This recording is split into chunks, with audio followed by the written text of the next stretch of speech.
Wayne County at the Trucks. It was a one-night show in 1974 in Manhattan's meatpacking district. It promised the strange splendor of David Bowie's genderless happenings that began permeating the membranes of American popular culture since the end of the 1960s. Thunder began to rumble when he clicked his heels. The band off stage struck a conga rhythm that brought forth action.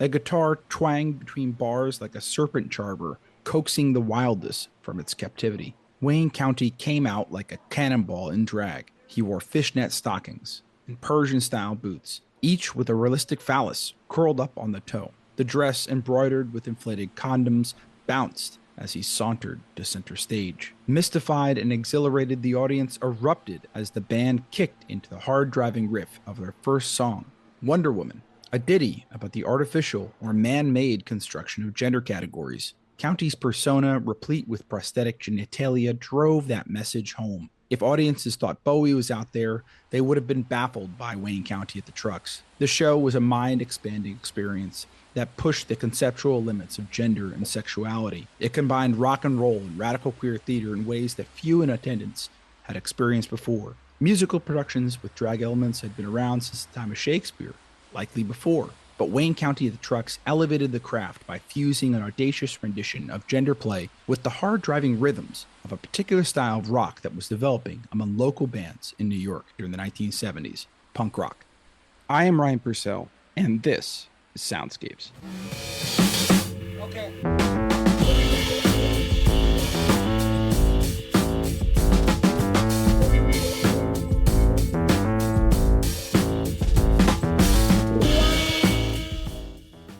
Soundscapes is a bi-monthly podcast series in which I talk to artists, music industry professionals, and scholars about the meanings of music in New York City during the 1970s. In this second episode, I talk with Tony Zanetta, who served as executive producer for Main Man Artists, David Bowie's production and rights management company during the 1970s. Zanetta was responsible for putting Wayne County at the Trucks together, and his life and work offers a unique perspective on the origins of punk rock in New York City during the 1970s. Zanetta moved to New York City during the 1960s and worked as an off-Broadway actor before being discovered by Andy Warhol. Warhol incorporated Zanetta into many of his productions, including, most notably, Pork, a show comprised of random recordings of phone conversations. It was a phenomenal success and moved from Off-Off-Broadway to London. There, a young David Bowie saw the show, was immensely impressed, and befriended Zanetta. Within months, Bowie hired Zanetta as a point of contact for the US market and to set up a base of operations for Main Man in New York City. By 1972, Zanetta was hired as a road manager for David Bowie's 1972 American tour,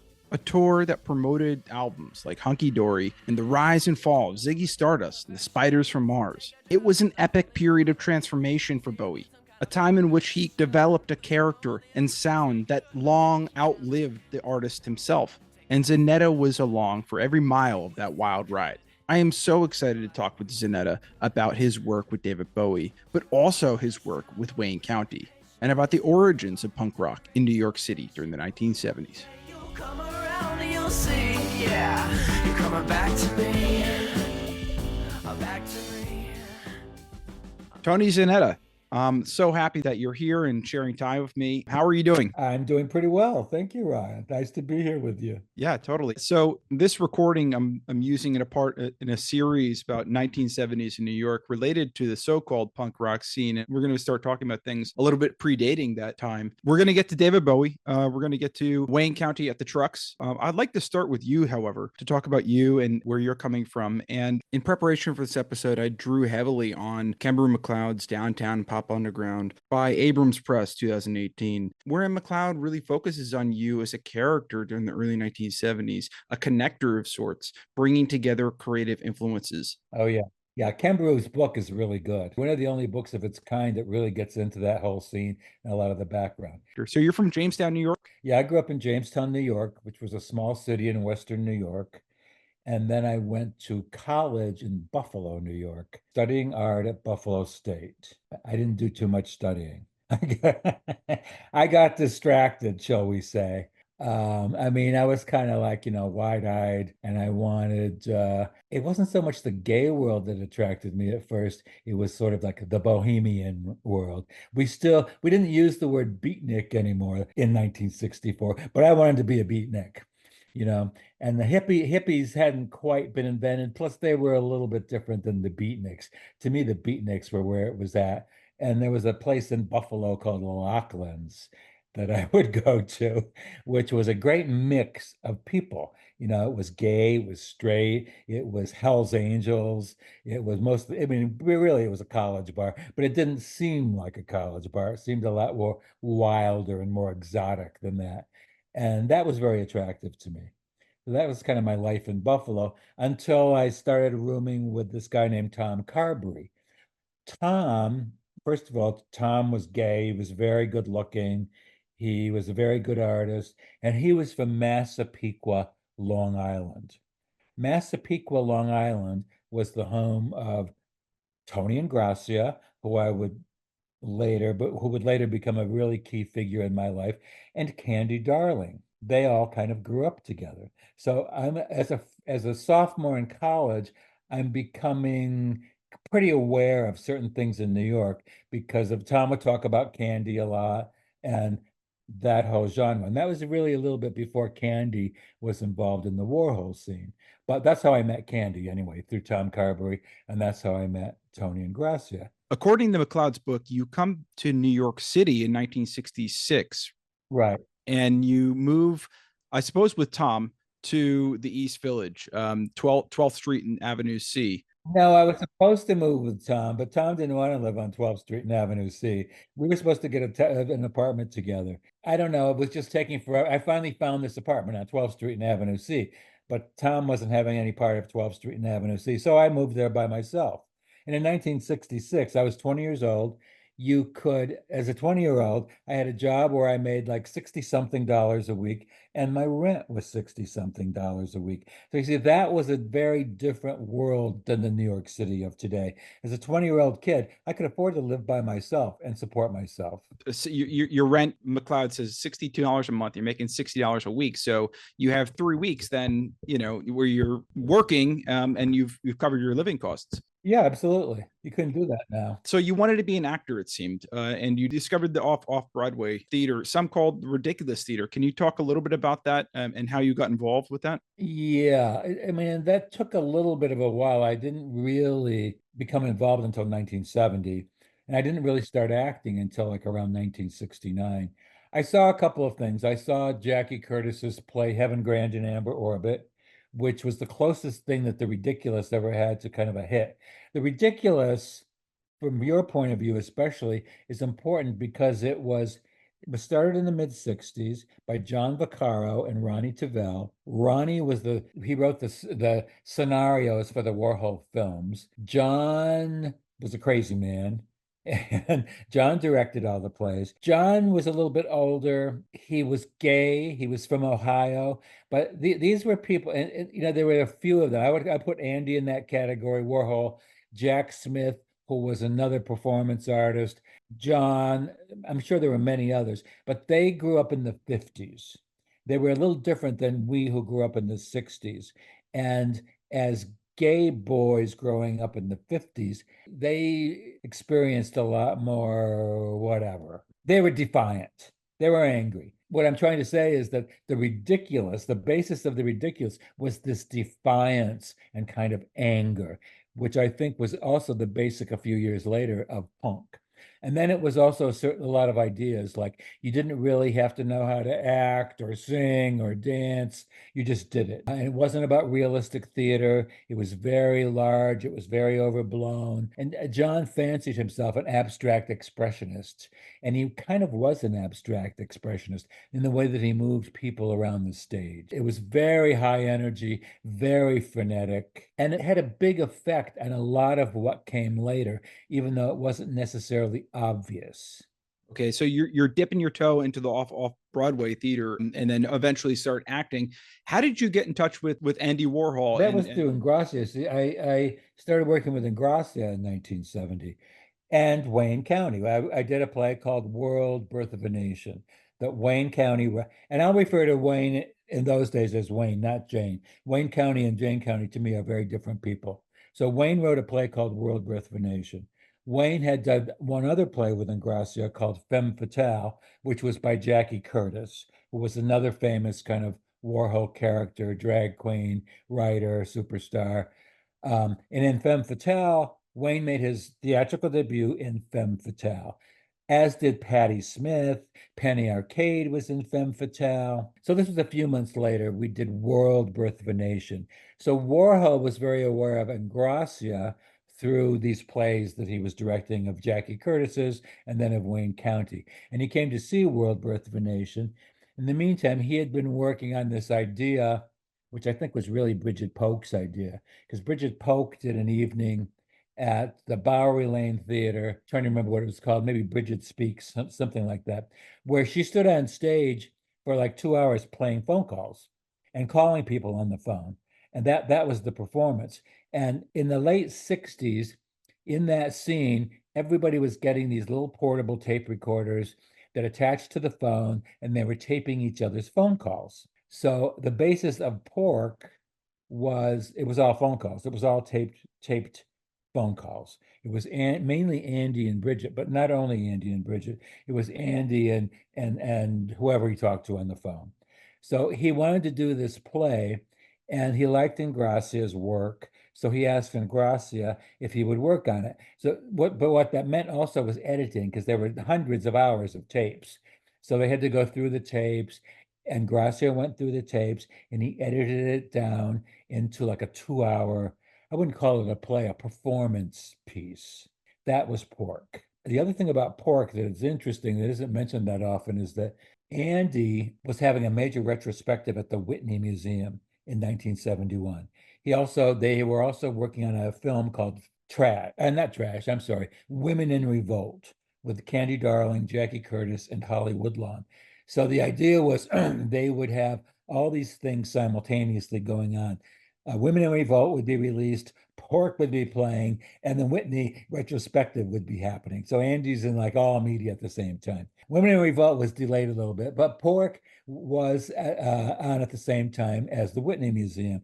And then later we went to London, and Andy was at that same retrospective, moved to London to the Tate.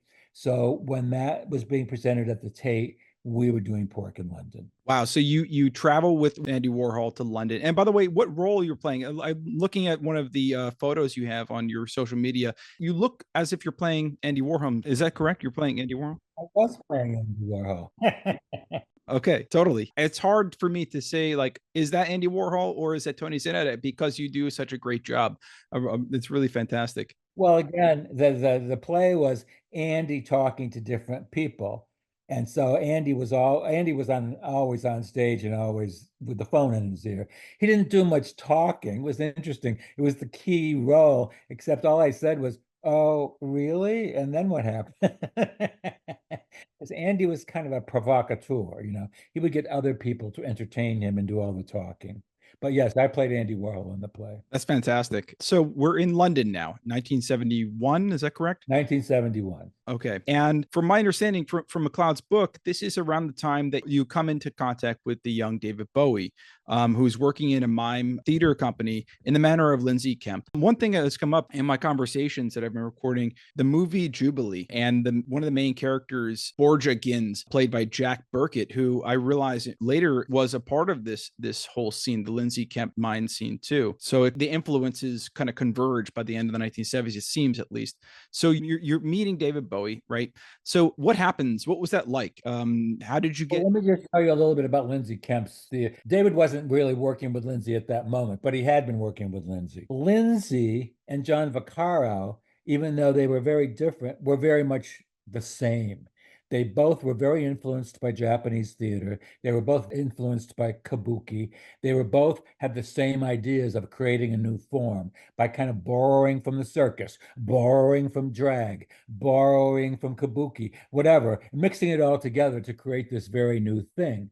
I bring that up because it's very important in understanding what David Bowie was doing at that time, because really he was doing kind of the same thing. He borrowed a lot from Lindsay Kemp, and he ended up borrowing a lot from Kabuki theater in creating Ziggy Stardust. So you were asking me what was it like meeting David? Well, what was it like meeting David? What was your involvement with David? And how do you become effectively a tour manager for Bowie through Main Men? Yeah, we're rushing a little bit ahead, but David and Angie came to see, Angie was his wife at the time. They came to see the play a couple of times with their manager, Tony DeFries. And then they invited me to their house for Sunday lunch. And I don't know why they invited me instead of Lee or Cherry or somebody else, but they invited me. And and we kind of bonded. We just became friends. We had a lot in common. I was very interested in what he was doing, because what he was doing was, yes, he was, and David had been around for a while. He wasn't like, the new kid on the block. He had released the two or three albums. He was 25 years old. He wasn't a kid, but he wanted to do something, I guess, more theatrical in a way. So he was he was conceptualizing Ziggy, which in his mind was very Brechtian because it wasn't because he created this character. So he was showing the audience a rock star. He wasn't being that rock star. He was showing the audience a rock star, which was Ziggy Stardust. Ziggy was a character in his opera. In his brain, Right. He was. Now, did he become Ziggy Stardust? That's up, that's up to the accolade. Yes, he kind of did, but that was his key to success, Ziggy Stardust playing this character. And that also explains why he had to retire Ziggy. Otherwise, he would have had to have played that character for the rest of his damn life. Anyway, so he was in the process of this conceptualization, creating this work, which I found fascinating. Then I went back to New York because the play was over. And it just, again, this is all, fate is fate. David and his manager came to New York the week after I returned to New York to go to RCA Records and sign a record deal. So I was there because I was basically now their friend in New York. It was no big, it wasn't like I was qualified to do this, that, or the other thing. I was David's friend in New York. So I went to the record company with them and I went out to dinner that night with them. And who was at the dinner? Lou Reed, because he was also starting a solo career after the Velvet Underground. And he was signed to RCA Records as well. So RCA thought it might be nice for David and Lou to, meet because David had mentioned Lou and was very influenced by Lou. That was the beginning of their friendship anyway. Was that about 72 or was that still 71? No, that was still 71. Okay. That was 71. And then that same night after dinner, David and I went to Max's Kansas City, which was the place where, a lot of artists used to go, artists and musicians and whatever would go to Max's Kansas City. It was kind of the epicenter of a certain downtown subculture. And a guy named Danny Fields was there.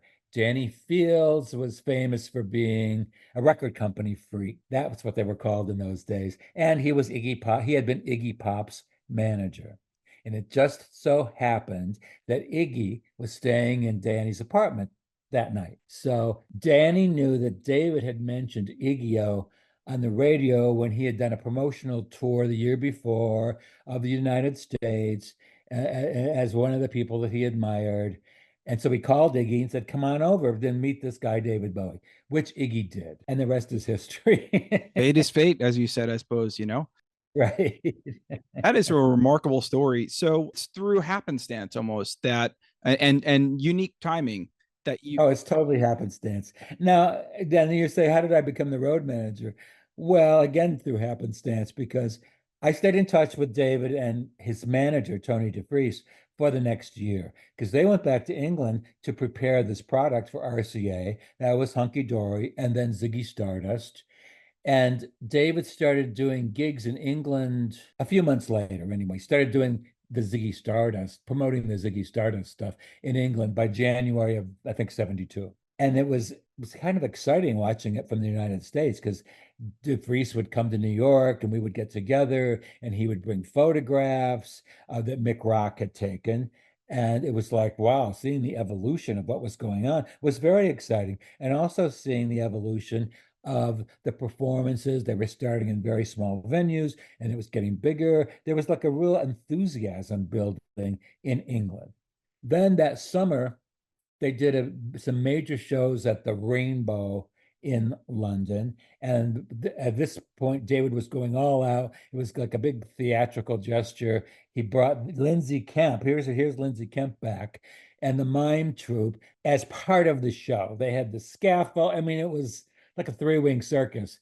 Personally, I thought it wasn't very good, but it got tremendous press, and it because it was seen as something new and different and exciting. Anyway, Tony DeFries brought me to England to go see to see the Rainbow shows, because by this time I was pretty involved doing things for Tony in New York, finding him an apartment, setting up an office, stuff like that.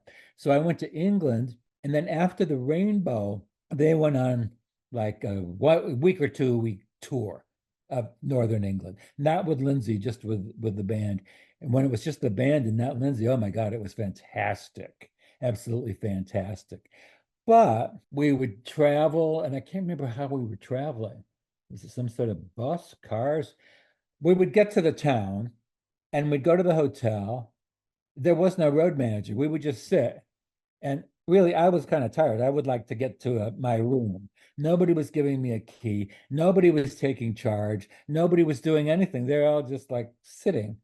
So, being an American, a little bit more aggressive, I started going to the front desk, getting the keys, making a list of who was in what room, which is basically the function of a road manager. So I became the road manager by default because nobody was really doing it. Wow.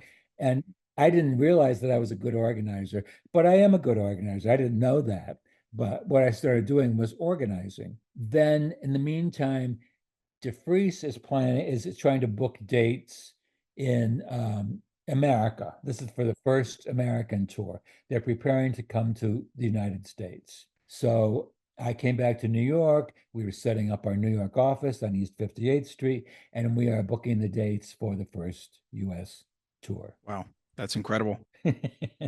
Okay, so you're basically a road manager and the point of contact for Bowie in the States in 1971, 1972. Right. Around that time, I mean, you knew Jayne County, you knew Wayne County from the theater scene by that time. 1972, Wayne County organizes a band, Queen Elizabeth.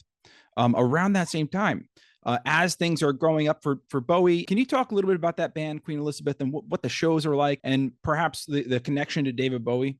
Well, there wasn't that much connection to David Bowie at that point. Do you know anything about Lee Black Childers? Lee Black Childers is a photographer and tour manager or manager for a couple of bands. Really prolific. I wish I got a chance to talk to Lee. Well, Lee is the glue in a lot of this.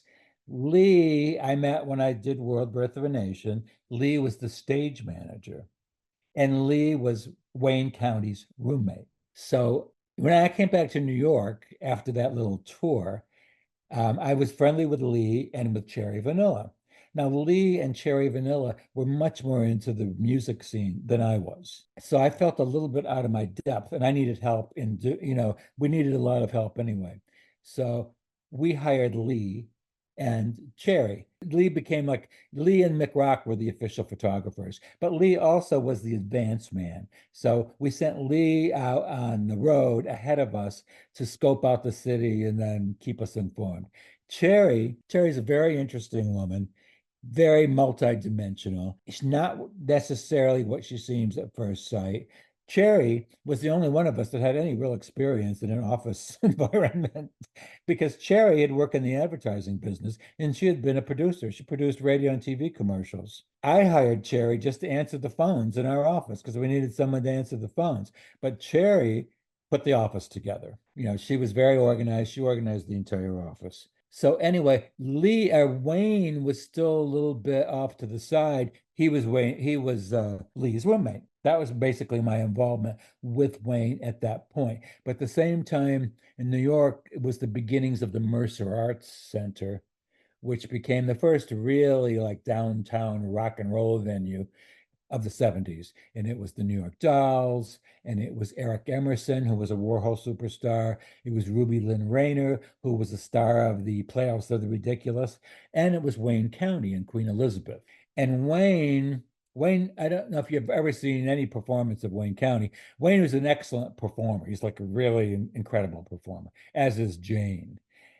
So that the Queen Elizabeth had many elements of ridiculous theater and this kind of wildness and over the top and satirical performance elements. And he would kind of like start and drag and take the drag. It was sometimes he was a woman, sometimes he was a man. I mean, it was pretty incredible. So that's what Wayne was doing at that point, and had nothing to do with Main Man other than being Lee's roommate. That's important going further down the road. Okay. This is a great story. I'm following every detail. You've kind of narrated it. All right. In the meantime, we went on the road. That was like an avalanche. It was like, it was like taking a ball and rolling it down the mountain as fast as we could. We started in Cleveland. I always tell this because I think it's funny. We went by bus for the first week, and DeVries said to me, "Well, Z, you'll be the road manager." And I looked at him and said, "Well, Tony, what does a road manager do?" And he said, "Oh, Z, just make sure they find Cleveland." Oh, wow. So that's what I did.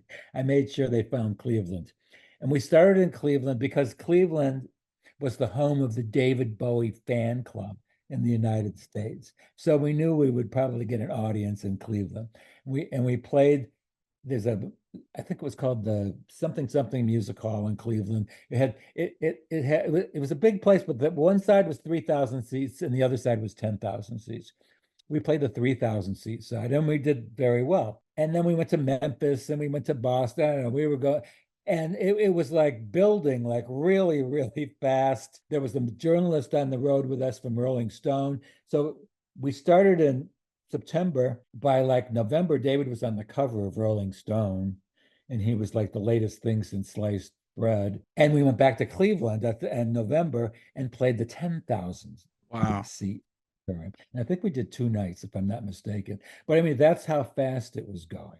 In the meantime, it wasn't really, we only played 17 cities, and David wouldn't fly. So it took us 3 months to play 17 cities. You should have played 17 cities in like 3 weeks. We spent 3 months playing them. So we spent an enormous amount of money that we didn't have. That was all kind of conned from RCA in a way. And it looked like in the press, like David had become this huge superstar. But he wasn't really selling that many records, but he was drawing crowds in these 17 cities. Now, where do you want to go from here? Well, I would have stopped for a second. What was that bus like? So it's you, David Bowie. Is Lee Black Childers on there as well? No, because he was going ahead of us into the cities. Lee had a great personality. He was very gregarious, and people would fall in love with Lee. So by the time we would get to like Cleveland, Lee knew half of Cleveland already, and where we should have dinner and what we should do here, where we should go. So no, he wasn't on the bus with us. The bus, you have to understand, the Spiders, the four musicians, we also had 3 bodyguards with us.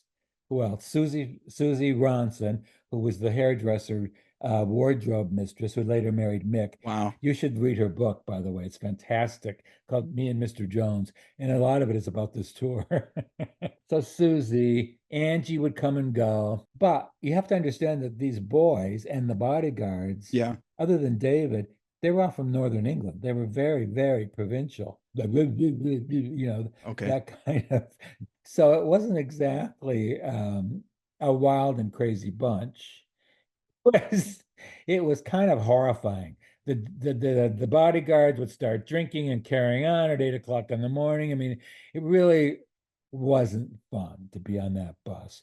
David's a very interesting person because he's actually quite introverted. So he would sit in the back of the bus, not talking, just reading or writing music or whatever. Occasionally, he would break out of his shell. When he decided he wanted to do that, he would immediately become the center of attention. But that wasn't that often. He was actually quite self-contained and kind of quiet. So it was like, okay.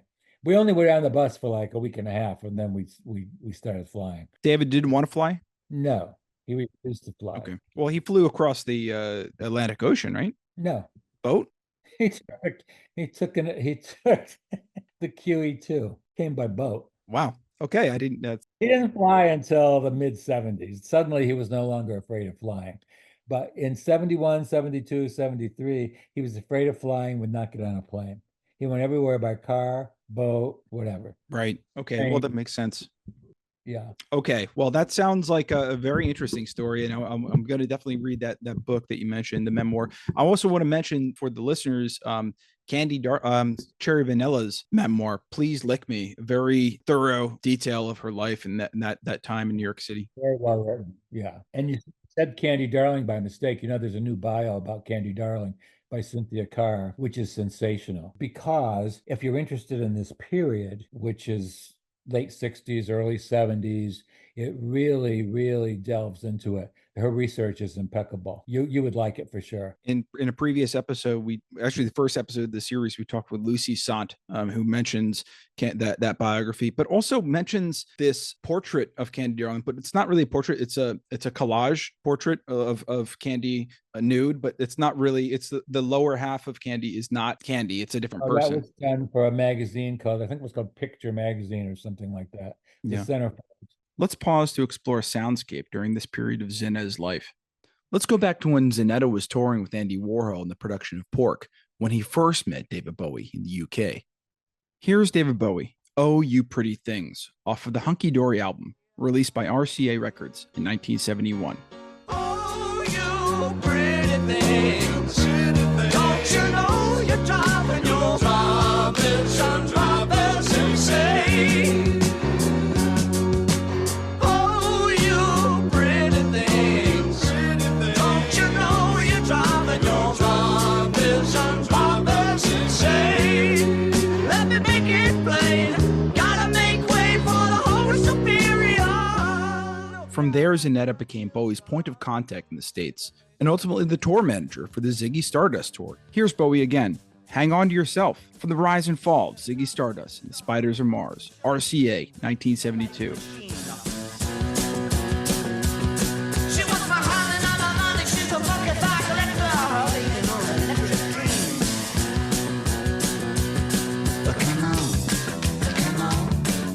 But before Bowie, RCA had seized on the gender-bending appeal of artists like Alice Cooper. Now here's Alice Cooper, You Drive Me Nervous, from the Killer album, released by RCA, 1971. You drive me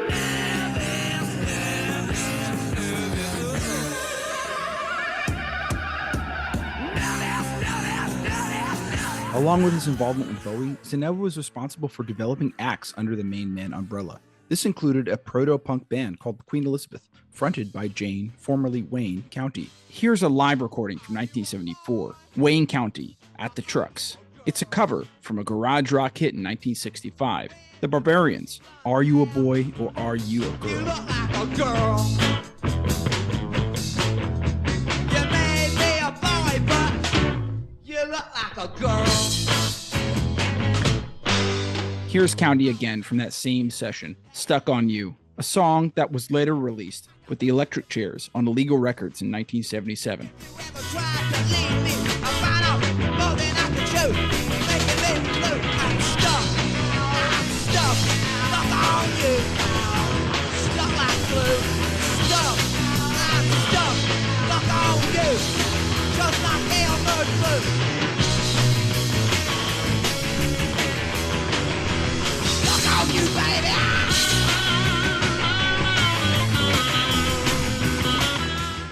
Now, let's get back to our conversation. I'd like to move a little bit forward to Wayne County at the Trucks. First, can we talk about the Trucks? Because I don't think many readers and listeners today would know what the Trucks were if you weren't from that time. No, they wouldn't. Right. Well, again, New York was quite different in those days than it is now. The Trucks was on the west side of Greenwich Village. The west side of anything west of Hudson Street was kind of, like frontier. It was a frontier. You didn't really go over that far west in those days. And what was over there was like meat packing, and it was very commercial, and lots of trucks parked there at night. And the gay boys would go into the back of the trucks and have sex. I may have delved in there a couple of times myself, and Wayne County did too. So Wayne County and I cooked this up at lunch. We went out to lunch, and the whole idea of Wayne County at the Trucks came from the fact that, okay, now Main Man was going to manage Wayne County, which we didn't do such a great job of. But anyway, we're going to manage, mainly because Lee was supporting Wayne anyway. So we might as well just bring Wayne on as a main man artist, pay his bills, and see if we could get him a record deal, which we never did. Wayne's very bitter about Main Man, by the way. But Wayne County at the Trucks, I cooked up the idea of doing something very theatrical and special that would raise Wayne above like the Mercer Arts Group. Do something that it was kind of as special as he to get him to the next level. So Wayne and I had lunch, and the idea was Gidget goes to Hawaii. Gidget goes to Hawaii, Gidget goes to wherever, Minneapolis, and it was Wayne County goes to the Trucks. That's very cute. Then, and Wayne was not into this, but I didn't know it. I thought it could be like an off-Broadway show, kind of, that we could run this someplace. So anyway, Westbeth, we did it at a place called Westbeth, which is artists' housing. It's also in that neighborhood where the Trucks were, and they had a theater there. So it was kind of the perfect location to do Wayne County at the Trucks because it literally was a block away from the Trucks. Right. And then we brought in Tony and Gracia because that's who we worked with, and he staged it with Wayne, and it was pretty spectacular. It was very theatrical. Each song was kind of visualized. It was a little vignette. It was wild. The set, I think I told you when we talked before, the set was revolving panels. One side there were trucks, and then the panels all pivoted around. It was a large painting of Wayne County's face with a hole cut out where the mouth was. And Wayne County made his entrance by throwing himself up out of his own mouth. Now, at the same time, David had already done he had done 2 American tours, he'd done an enormous English tour. He did his retirement at Hammersmith Odeon. Penny Baker did the film. So we were evolving the next stage of what he is retired. How do we get him out of retirement to go on to the next stage of his career? And again, it was really retiring Ziggy. It wasn't literally retiring. And some of this is me. And I'm not saying it was a good idea or a bad idea. I'm just saying how things evolved. Again, I was into this idea of doing theatrical things, theatrical productions. So we thought that just in the same way that we thought that Wayne would do this theatrical production, we thought David should do this theatrical production. And we talked to this one and that one. We brought in Jules Fisher, who was a kind of a Broadway guy, production designer. Anyway, that's how Diamond Dogs evolved. So there really was no connection between Diamond Dogs and Wayne County at the Trucks, other than the idea of doing something theatrical. Got it. But also like the backing of Main Man. Oh, yeah, of course. By the way, this is all a one night only show, right? One night only by invitation. 400 people. They all came. We served champagne and chocolate coins. Very, very cool. And there were 2 floors. One floor was a big open space painted white. And we had a table there with the champagne and the chocolate coins. And behind the table was a big, big, big painting by my friend Tom Carberry, which was this lineup of bald showgirls. Were they men? Were they women? I don't know. So, everything kind of connects. Where is that painting now? Do you know? No, I wish I had it. Yeah. It sounds remarkable. Okay, one night only show. The thing is, like last time I talked with you, I was on this mission, and I've kind of given up a mission. But to find this video, I don't think it exists. And I've talked to Cherry Vanilla, talked to Tony DeFries, talked to you, and it just seems that like if it did exist, it probably would be in such disrepair now that it would be lost. Yeah, I don't think it exists. It's a shame. Yeah. Now, the other thing about this that I'll mention, and they might not like this, Main Man. Main Man believed its own publicity. This success came so fast and furious that we were all affected by it, and we all thought we could do no wrong. So Wayne County at the Trucks was conceived as being like a one-night show. It cost $10,000, which was a fair amount of money, but not that much money, even in the early 70s, 74. But everything got carried away. Suddenly, we were going to film it, then we were going to record it. I mean, not bad ideas, but from $10,000, it went to like $250,000, and then nothing ever got finished anyway. Okay. Now, the other thing that was happening at that time, we also produced a Broadway play written and directed by none other than Tony Ingrassia.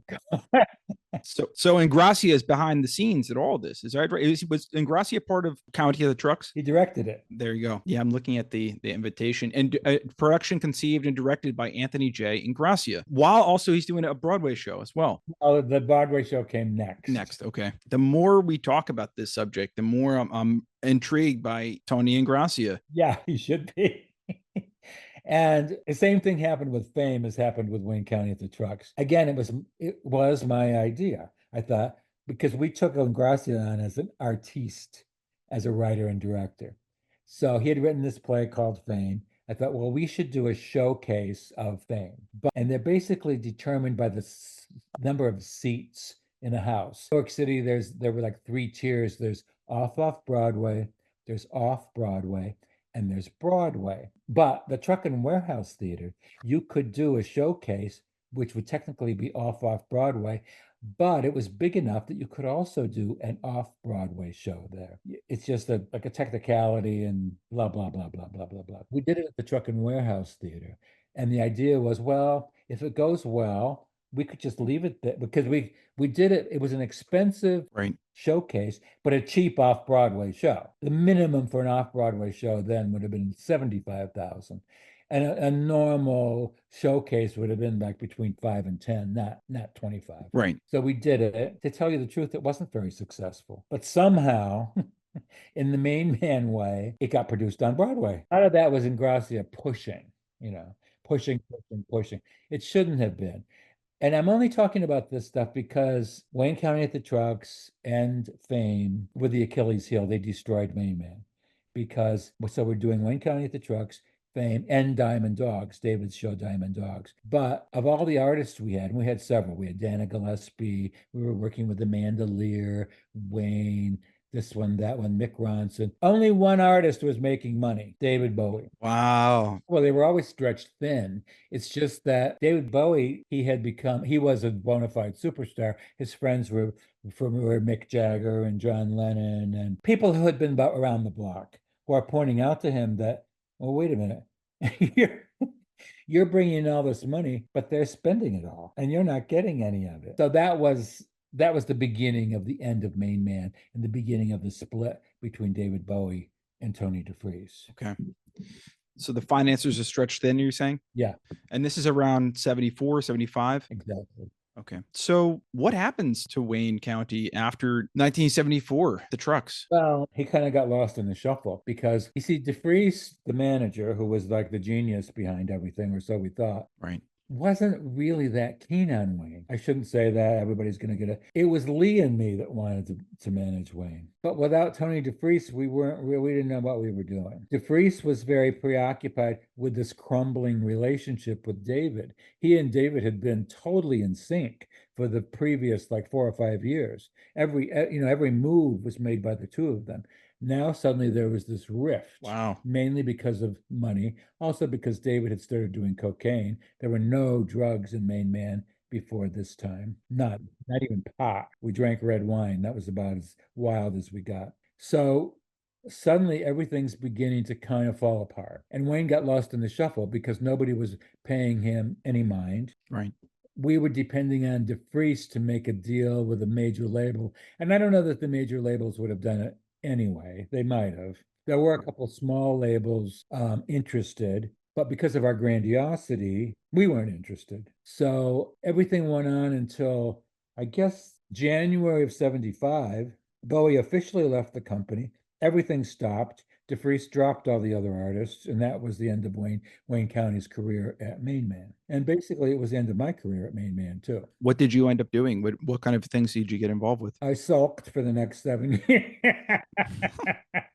That's not totally true. I went back to theater. What else was I going to do? Of course. So I worked a lot with the Playhouse of the Ridiculous. I worked with another company called Time and Space Limited, which was a very experimental theater company, which I've just recently did a show with after all these years. And I directed a couple of things. And then eventually I did start doing some nightclub things. That's when I worked with Diane Brill, et cetera, et cetera, et cetera. Now, eventually I became I went to work in the textile business and I became a visual director. So I began designing showrooms and installing. I treated them all like theatrical ventures. And that's when I worked with Betsy Johnson and other artists like that. And I would also stage parties for them. And anyway, that's what I ended up doing. So, and you had some involvement with clubs like Palladium, Limelight, Tunnel, Danceteria, among others. Yeah.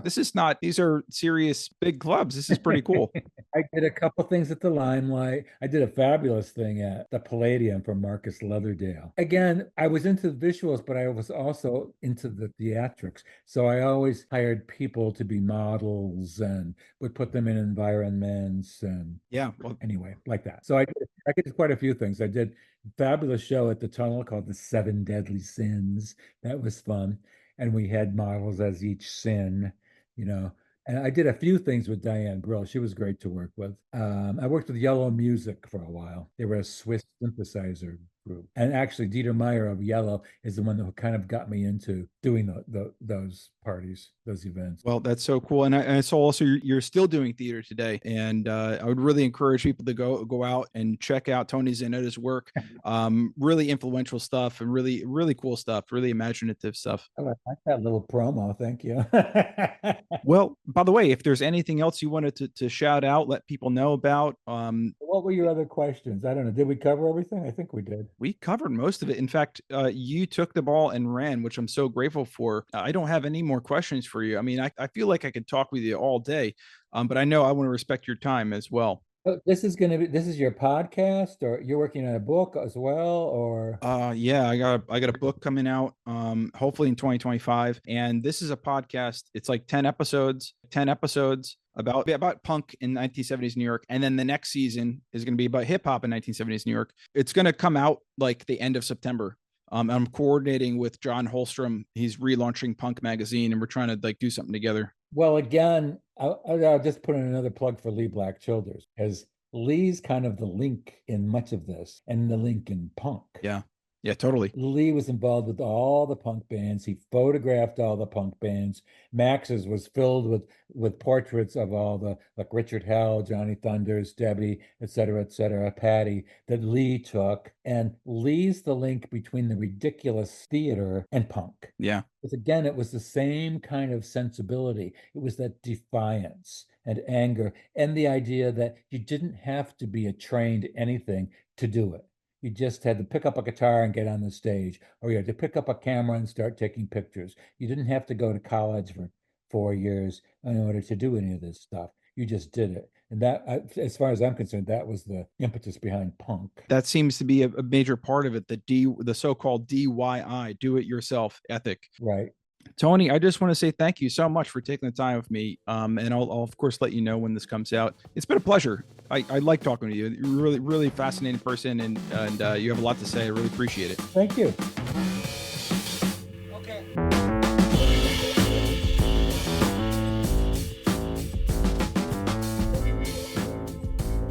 That was my conversation with the incredible Tony Zanetta. I hope it was as fun to listen to as it was to record. In the next episode, I talk with musicology professor Judith Pereno and cultural critic Kembrew McLeod about the strange synergy of renegade artists, DIY filmmakers, mad playwrights, and rock and roll glitter queens who revolutionized culture and propelled the engine known as punk rock in 1970s New York. To stay tuned with what's going on at Soundscapes, please subscribe. You'll get updates when new episodes drop and hear about live events that will be taking place in tandem with the podcast.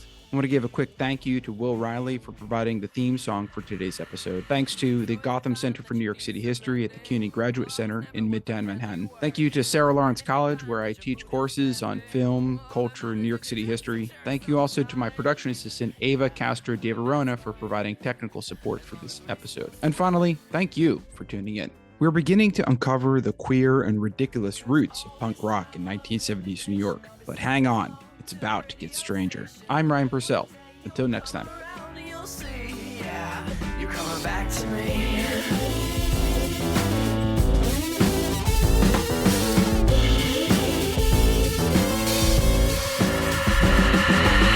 So if you're tripping over imperfections, take a drive down to Hollywood. You say you need some kind of firm direction, but you know all the others wish they could, but they can't. No, take that stand. But I think we still could, yeah.